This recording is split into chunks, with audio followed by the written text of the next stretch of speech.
They say revenge is a dish best served cold, but mine came with a side of frozen tears and a main course of pure, calculated fury. I never thought I'd be the kind of person to plot someone's downfall with military precision. But then again, I never thought my own father would throw me out into a Cleveland blizzard on my 18th birthday either. Yet here I am, Clara Evans, formerly the invisible daughter, now the architect of the most spectacular family destruction this side of Lake Erie has ever witnessed. My mother Caroline died when I was 16. Cancer took her slowly, and during those final months, she held my hand with fingers that grew thinner each day and whispered promises about how everything would be okay, how Dad would take care of me, how our family restaurant chain would always be my safety net. Dad married Brenda exactly 11 months after Mom's funeral. 11 months.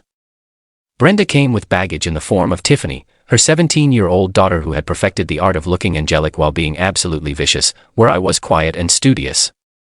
Tiffany was loud and demanding, where I helped in the kitchen and asked for nothing. Tiffany threw tantrums until she got everything. The changes started small. Family photos disappeared from the walls, replaced by generic hotel art. Mom's recipe books vanished from the kitchen. Her garden was torn up for expensive landscaping. Each erasure of my mother's presence felt like a small death, but I said nothing. I had promised Mom to be patient. When Brenda suggested I get a job to learn responsibility, I didn't protest. I started working at a coffee shop, saving every penny because something in my gut told me I'd need it someday. When she convinced Dad to update the guest room where I kept Mom's things, I quietly moved everything to the basement. But the real poison was how she worked on Dad. Slowly, systematically, she convinced him that I was ungrateful, that I took advantage of his generosity, that I needed tough love to become a responsible adult. "Richard, don't you think Clara should contribute more to the household?" She'd say this while arranging fresh flowers that cost more than my monthly coffee shop earnings. The financial manipulation started gradually. Dad had always managed Mom's trust fund and my college account, but suddenly there were complications. Brenda needed to be added for tax purposes. The restaurant business required restructuring. I was 18 and naive, trusting that my father had my best interests at heart. I should have paid attention to the way Brenda's eyes lit up when she talked about the restaurant's prime real estate. I should have questioned why Tiffany suddenly had a brand new BMW when Dad claimed money was tight. But I was still that girl who believed in family loyalty. The night that changed everything was the 15th of December. I walked into the house after my coffee shop shift, shaking snow from my coat, only to find Brenda stuffing my clothes into black garbage bags. Not packing them neatly, but cramming them in like actual trash. "What are you doing?" I asked. Brenda looked up with a smile that didn't reach her eyes. "Oh, good. You're home. We need to talk." Dad sat in his chair, staring at his hands, refusing to meet my eyes. "Clara." Brenda's voice took on that saccharine tone. "Richard and I have been discussing your future. You're 18 now, legally an adult, and it's time for you to learn independence." "What do you mean?" But I already knew. "This house isn't a hotel for freeloaders." She continued. "Your mother's spoiling is done. It's time for you to experience the real world." I turned to Dad. Desperate. "Dad. You're really going to let her throw me out? In a snowstorm?" He finally looked up, and what I saw broke something inside me. It wasn't love or concern. It was inconvenience. I had become an inconvenience to him. "Clara. Brenda's right. You need to learn to stand on your own feet. Your mother protected you too much." Protected me too much. I felt something hot rising in my chest. Mom loved me. There's a difference. Brenda's mask slipped for just a moment. "Your mother is dead, Clara. And her little princess fantasy died with her. This is Richard's house now, and I won't have a grown woman acting like a spoiled child under my roof." That's when she did it. She reached into a garbage bag and pulled out my mother's jewelry box. The small wooden one with the ballerina. Without breaking eye contact, Brenda opened it and dumped the contents onto the coffee table. Mom's pearls. Her wedding ring. All scattered like worthless trinkets. "These baubles should have been sold years ago," Brenda said, picking up Mom's wedding ring. "Richard. We could get good money for this diamond." I lunged forward, but Brenda held the ring high. "These belong to the estate now. Richard is the executor. Dad nodded miserably. Clara. Be reasonable. These things are just objects. Mom would want me to have them. I was shouting now. She promised. Your mother promised a lot of things she couldn't deliver. Brenda said smoothly. But promises don't pay bills. Now. You have 5 minutes to take what you can carry and get out. 5 minutes. Where am I supposed to go? That's not my problem anymore. Brenda was already heading toward the door. Richard. Help her with the bags. When I tried to access my savings account the next day, I discovered the truth. The account that was supposed to have nearly $50,000 had been cleaned out. Every penny had been transferred to Evans Family Management LLC, which was just Brenda's personal spending fund. That first night, I sat in my car in a diner parking lot, watching snow pile up on my windshield. I had $17 in my wallet, a quarter tank of gas, and a garbage bag full of clothes. The car itself, Mom's 2003 Subaru Outback, was the only thing of value I had left. The next 3 weeks were the longest of my life.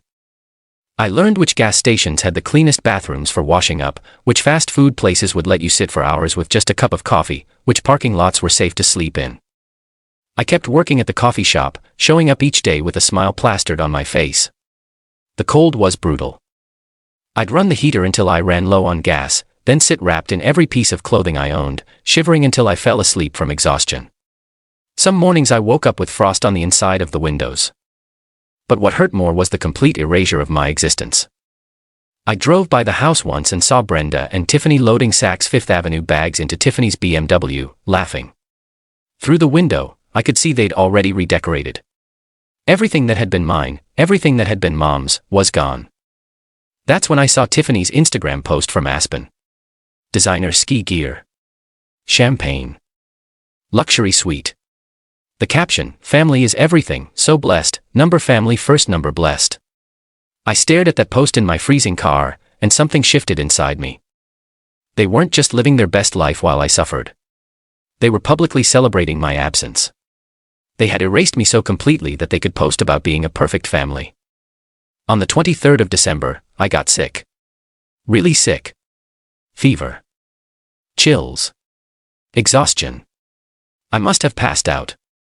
Because the next thing I remember is loud knocking on my car window and my grandfather Art Morrison standing in the snow looking furious and worried. Clara. Jesus Christ. What the hell are you doing out here? Grandpa Art was a retired construction worker in his 70s. Tough and no nonsense. Who had never liked Brenda. He practically carried me to his pickup truck and took me to his small house in Slavic Village. "How did you find me?" I asked through chattering teeth. That line which told everyone you were traveling. But I know my granddaughter. I've been looking for you for a week. While I recovered from the flu, Art revealed what he'd discovered. He'd gone to my old house under the pretense of delivering Christmas cookies. Brenda had been all smiles. Telling him how worried they were about me. How I'd just taken off without explanation. But your father couldn't even look me in the eye. And that stepdaughter let something slip about finally having your mom's room back. Brenda turned your mother's sewing room into a walk-in closet. "We're going to fix this," Art told me. "Your mother didn't raise you to be anyone's victim. And she sure as hell didn't sacrifice everything for you to end up homeless while that gold digger lives off your inheritance." That's when Art revealed Mom's secret. Hidden in her old recipe box was a small key and a note. "For Clara.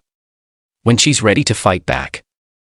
The key opened a safety deposit box downtown, containing a treasure trove Mom had left behind. There was her real will. Properly notarized.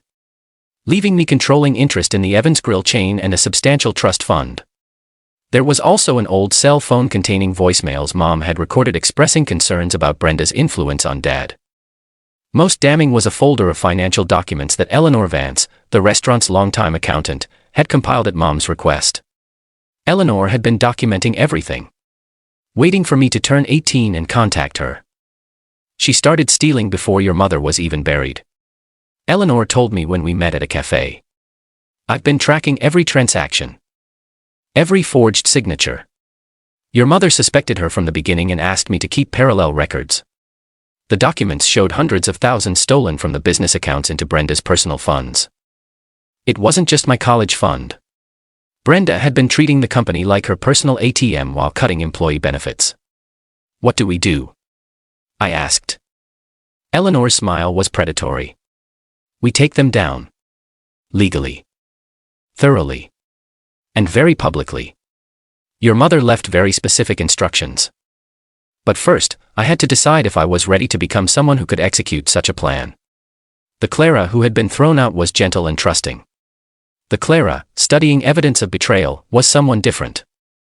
Someone harder. "I want them to pay," I said quietly. "I want them to lose everything." While the legal process began, Brenda tried to sabotage me again. When I applied for an apartment, the landlord suddenly said it was unavailable. When I inquired about a bank job, they went with someone else after initially offering me the position. The confrontation happened at the Evans Grill during lunch rush.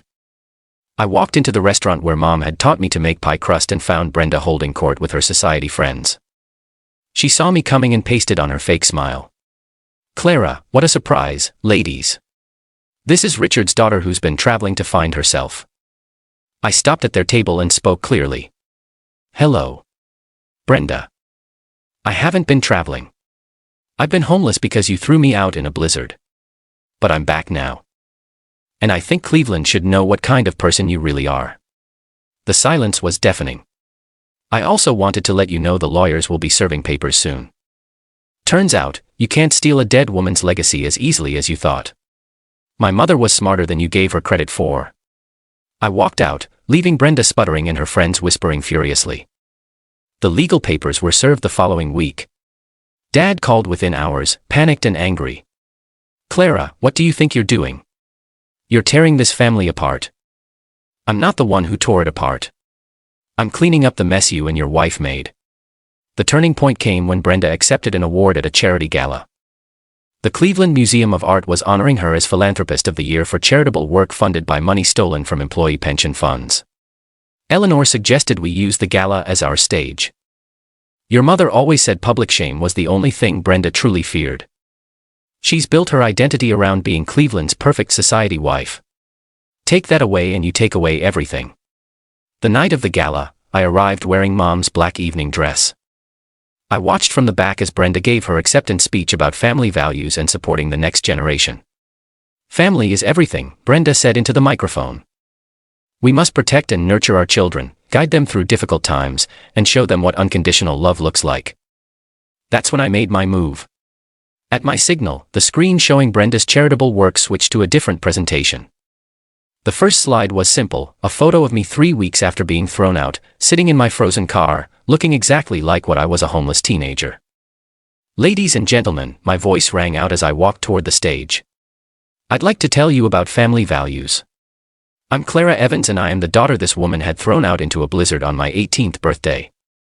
The room erupted in gasps as slide after slide of evidence appeared on screens around us. The forged will, the real will, financial records showing stolen money, and finally Mom's recorded voice, weak from illness but clear in purpose. "I'm worried about Richard's judgment regarding Brenda. I've made provisions to protect Clara if my worst fears come true. My daughter is stronger than she knows and I pray she'll never have to prove it." The silence that followed was absolute. Then Detective Martinez walked in with 2 officers, Brenda Evans and Richard Evans. "You're under arrest for fraud, embezzlement, and forgery." Brenda tried to run but the officers caught her. Dad just put his head in his hands as the handcuffs clicked. The legal aftermath was swift. With Eleanor's records and Mom's evidence, the prosecution had an airtight case. Brenda got 5 years for grand larceny. Dad got 2 years and was required to make full restitution. Tiffany, who had been a minor during most of the fraud, avoided charges but found herself working at a mall cosmetics counter. But the real victory wasn't the prison sentences. It was what I built from the ashes. I renamed the flagship restaurant Caroline's and worked with staff to restore Mom's recipes and atmosphere. I established a foundation for homeless youth, specifically those rejected by their families. I made sure every employee had good benefits and fair wages. Most importantly, I learned I was stronger than I'd ever imagined. The frightened girl thrown into the snow was gone, replaced by someone who understood that family isn't just about blood. It's about loyalty and love and choosing to show up for each other. A year later, I stood in Caroline's during dinner rush, watching families share meals and laughter. The snow was falling outside. Fat flakes that reminded me of that terrible night when my old life ended. But instead of feeling cold and lost, I felt warm and complete. I had learned the hardest lesson. Sometimes the people who are supposed to love you will fail you completely. And sometimes the only family you can count on is the one you build for yourself. And sometimes the best revenge is living so well that your enemy's betrayal becomes the greatest gift they ever gave you. They thought they were destroying me, but they were setting me free. And that freedom was worth more than any inheritance they could have tried to steal.